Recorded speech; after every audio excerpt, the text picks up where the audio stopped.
The Roaring Twenties, a time of boom and bust. The 1920s in America were a time of great economic prosperity. The First World War had ended, and the United States had emerged as a global power. The economy boomed, and many people experienced a new level of prosperity.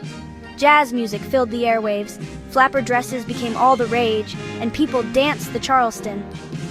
The automobile became increasingly common, giving people a new sense of freedom and mobility. However, the economic boom of the 1920s was built on shaky foundations. Easy credit and speculation were rampant, and many people were living beyond their means.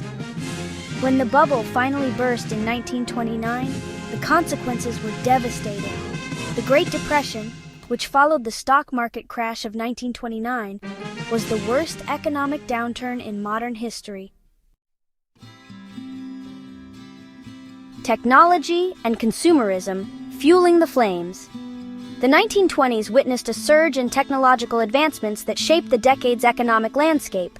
The mass production of Henry Ford's Model T made car ownership a reality for millions, transforming transportation. This led to the development of highways, gas stations, and suburbs. New products, such as radios, vacuum cleaners, and washing machines, flooded the market. Fueled by innovative advertising, installment plans and easy credit made these goods accessible, encouraging people to buy on credit and accumulate debt. This rampant consumerism, while driving economic growth in the short term, contributed to the instability of the era. The unchecked availability of credit led to overspending and a false sense of prosperity. When the economy began to slow down, many people found themselves burdened with debt they could not repay.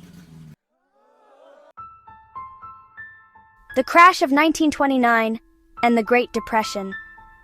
The stock market crash of 1929 was a cataclysmic event that sent shockwaves throughout the global economy. After years of unchecked speculation and soaring stock prices, the market reached its peak in late August 1929. Investors, driven by a belief that the bull market would continue indefinitely, had poured their savings and borrowed heavily to buy stocks. However, warning signs were beginning to emerge. Industrial production was slowing down, unemployment was rising, and consumer spending was declining. On October 24, 1929, now known as Black Thursday, the market began its precipitous decline. Panic selling ensued as investors rushed to unload their shares, but finding few buyers. By mid-November, the Dow had lost almost half of its value, wiping out billions of dollars in wealth. Lessons learned, regulations, and safeguards. The Great Depression, triggered by the 1929 stock market crash, left an indelible mark on the United States and the world. The experience forced policymakers to reevaluate the existing economic system and implement measures to prevent such a crisis. One significant outcome was the establishment of regulatory bodies and financial safeguards.